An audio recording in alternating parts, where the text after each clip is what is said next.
Yo, let's go, and welcome to the video. This is Bloodboil in Black Temple. It's a little bit of a movement fight, but one of my favorite fights for this phase. I don't know what it is about it, but I am in the third group to soak the Bloodboil, so we stay stacked.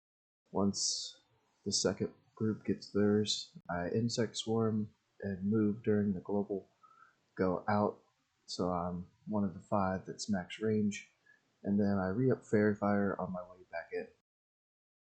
So this fight is a little bit longer for us. It's like 3 minutes 10 seconds, so it's kind of weird right now with mana management.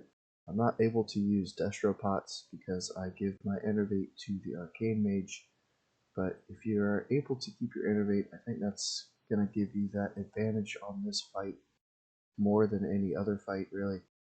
Just my opinion. Because I used 2 mana pots during the fight instead of 2 Destro Pots.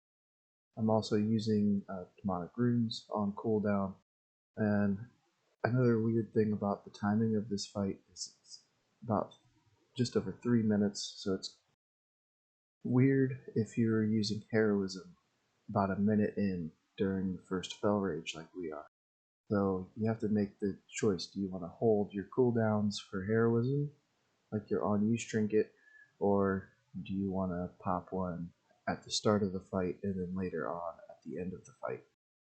So I use my trinket at the beginning and the end of the fight instead of during heroism, so I do get 2 uses out of it.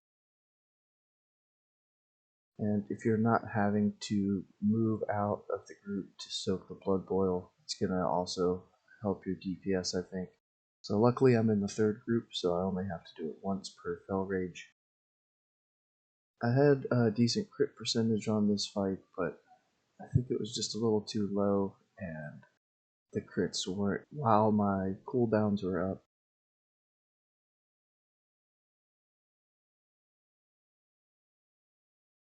Hopefully, as this fight gets faster week to week, I can switch to a Destro Pot at least one. So if you do have to soak a Bloodboil, pop a Insect Swarm or re-up Fairy Fire on your way out, or reapply Moonfire or Fairy Fire on your way back in. I also pop Treants right at the start.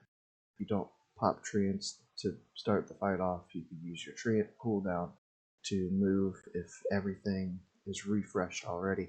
And one last note, the Fel Rage damage gets normalized, whatever that means, in Warcraft logs. I haven't gotten the Fel Rage since they changed it to see what it looks like, so not having Fel Rage isn't going to really affect your Parse, I don't think. If you've been following along with the videos, I've got one more left to do for the boss fights, and that is, of course, Illidan. So I will see you there.